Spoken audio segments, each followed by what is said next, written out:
உந்தன் சேவை. இதயம் என்பது ரோஜாவானால் நினைவே நறுமணமாகும். இதயம் என்பது ரோஜாவானால் நினைவே நறுமணமாகும்.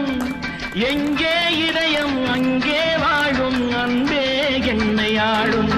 நான் உங்கள் வீட்டு பிள்ளை, இது ஊரறிந்த உண்மை. நான் செல்லுகின்ற பாதை பேரறிஞர் காட்டும் பாதை.